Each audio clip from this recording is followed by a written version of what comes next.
On the retail side, we're really trying to suggest that it's a good time to add REITs. If you look at it relative to equities, you have some of the lowest valuations over a long period of time. We have big discounts to net asset value as well, which is a very attractive point historically.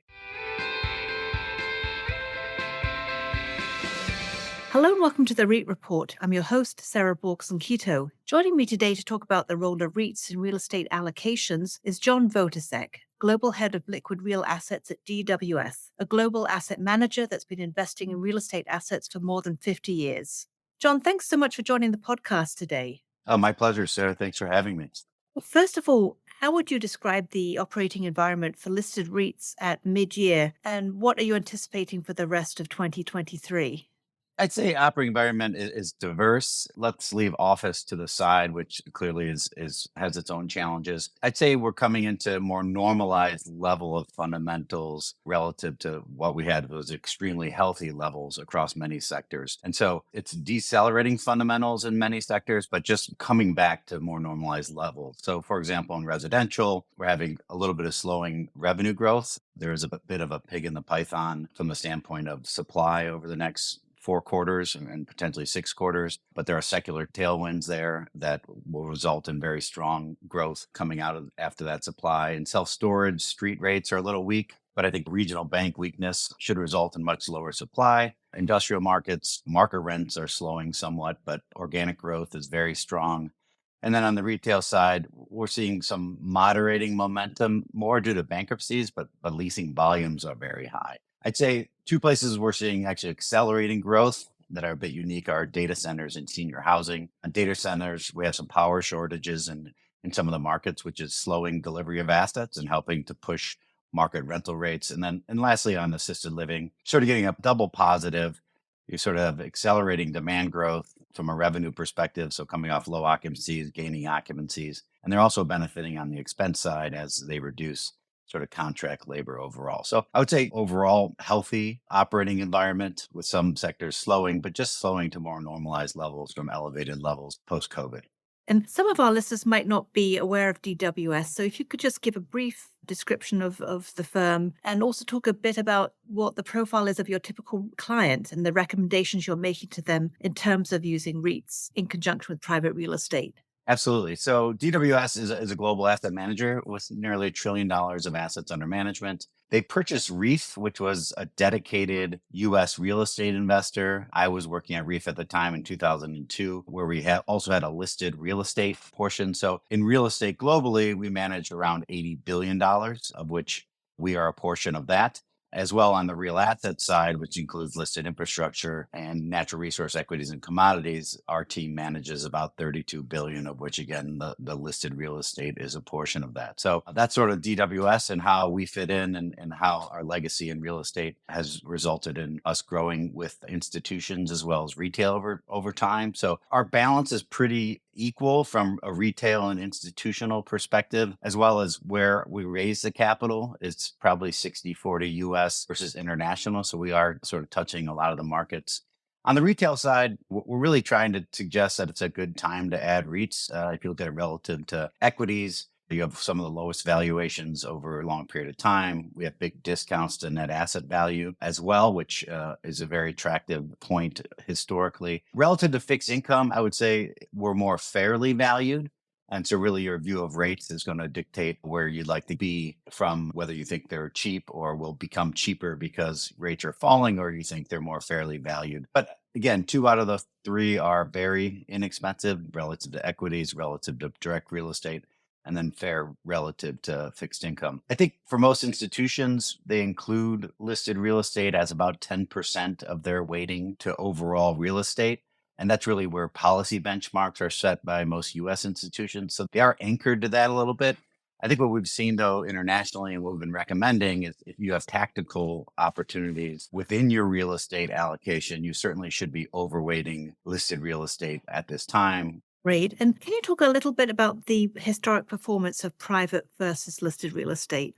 Absolutely. Obviously, highly contested in some periods. But I mean, by virtue of private real estate being appraisal based, its valuations are typically lagging in nature in both directions, whether it's positive or negative. And therefore, listed real estate has historically led private by around 12 months effectively. And that's really because within the public markets, whether it's changes in fundamental environment and or capital markets, those prices get discounted immediately within the listed market. If you look at rolling 10-year periods of performance, private and listed are effectively on top of one another over any long period of time. So again, over any rolling 10-year period, you do get dislocations at times. If you look at sort of rolling 1 year or 3 year periods, where again, real estate can trade at a premium or discount, that's typically a good tactical indicator. I think interestingly, it may not play out immediately, meaning oftentimes if REITs are trading at a premium, 2005, 2006, where we were 20% premiums,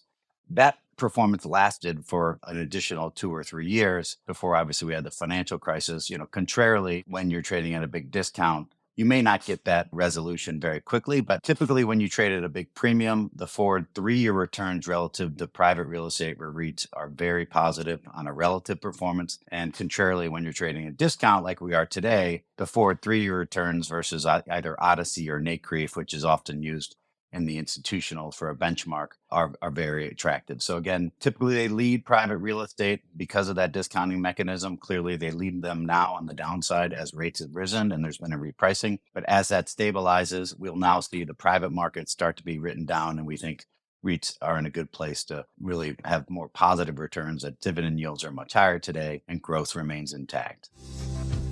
Do you know the best strategies for decarbonizing the built environment? Are you interested in learning more about using AI in the workplace? Do you know how to effectively align your DEI targets with your business goals? Learn the answers to these questions and much more at NAREIT's REITworks Sustainability Conference, taking place June 28th and 29th in Las Vegas. Join professionals in sustainability, CSR, communications, DEI, finance, and law for 2 days of educational sessions, roundtables, and meaningful networking. Visit go.reit.com/REITworks REIT Report to register. That's go.reit.com/REITworks REIT Report.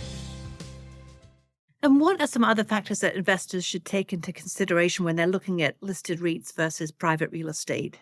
Outside the obvious, which is liquidity, again, you can get immediate liquidity. We know there are queues to get out of open-end funds today, and that liquidity is not being matched in things like Blackstone's REIT, for example. So we're seeing that in the marketplace.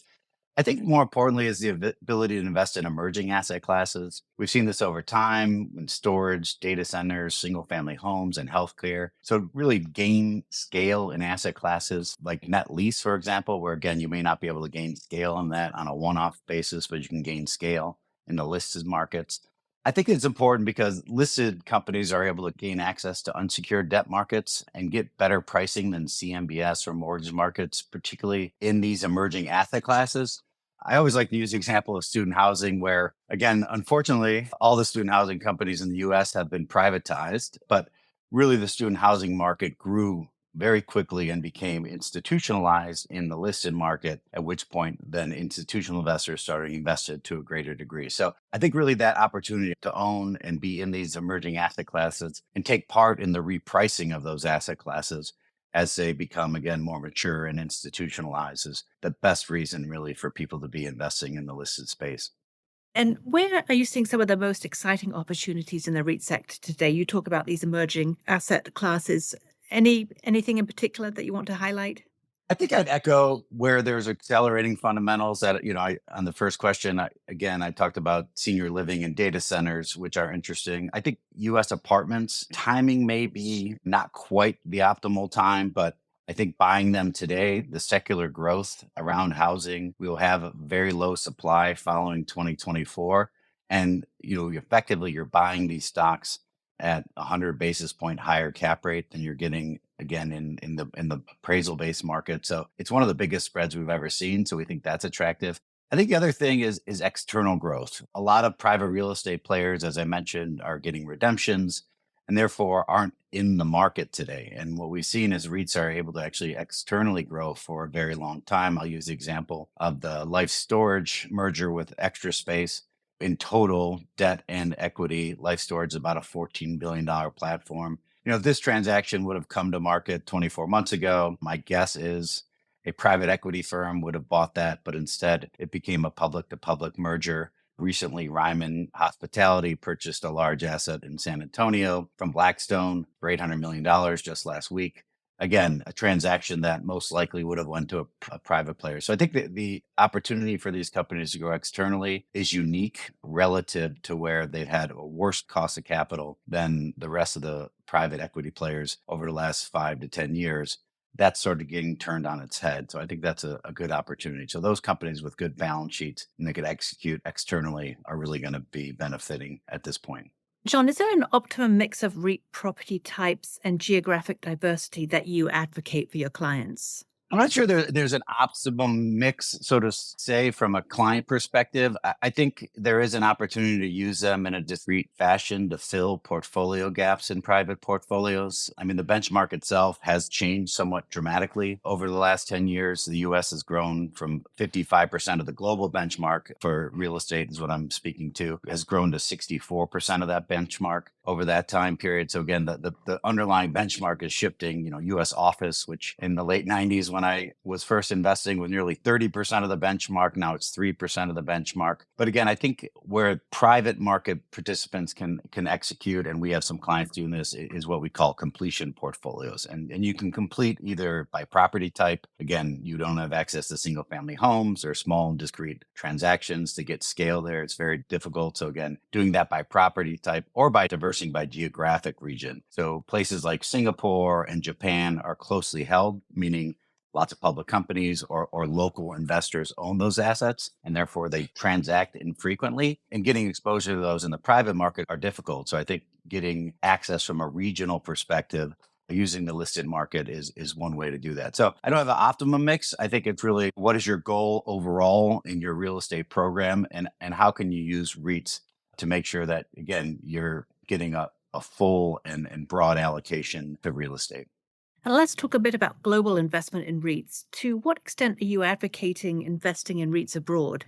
I mean, to some degree, it is going to depend on the client, but broadly speaking, we encourage people to invest globally. Again, as I mentioned, 65% of the benchmark's US, so you're getting a lot of US exposure. I think you have an opportunity to generate greater alpha, so maybe very similar nominal returns, but in active management, the ability to effectively take advantage of a broader and more diverse and less correlated real estate markets is really where you'd be able to do that. I think also an opportunity to participate in the consolidation of the real estate market. If you look at Japanese REITs, they were 3.6% of the benchmark 10 years ago. They're up to 7%. So that was a way to effectively participate in those markets. I think in some of the ex-US markets, they're not as deep as an investment grade or debt pool for individual investors to invest in. Japanese REITs have done that for Japanese investors. I think in Canada, you see the Canadian REITs doing those for individuals as well. So I think, again, we recommend global, generally speaking. You do get a little more office and retail when you go global. But again, the opportunity for an active manager to outperform or find relative value does grow when you do that, and you don't lose a lot of nominal returns. And John, as you look at the REIT space for the rest of this year, what do you think you'll be monitoring most closely? I think the last 12 months, we've been focused on balance sheets a lot, notwithstanding sector fundamentals, which we talked about. Those companies that can take advantage of these opportunities and those companies that are not over leveraged. So there's places like Europe where, again, companies are trading at very high debt to EBITDAs, and they may need to actually delever or be forced to delever from the rating agencies.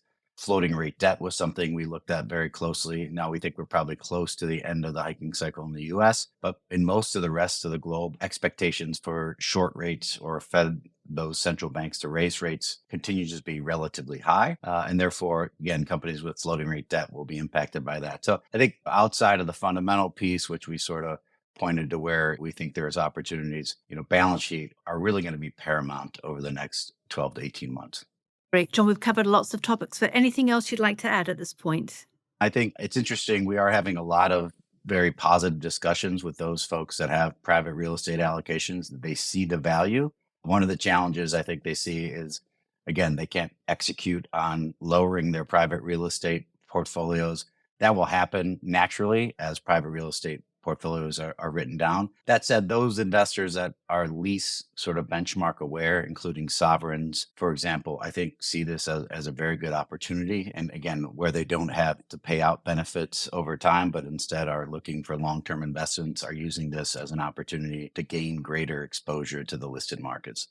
Great. John, thanks so much for joining the podcast today. My pleasure. Thanks for having me. And to our listeners, if you enjoyed this episode of the REIT Report, please subscribe or leave a review on your favorite podcast platform.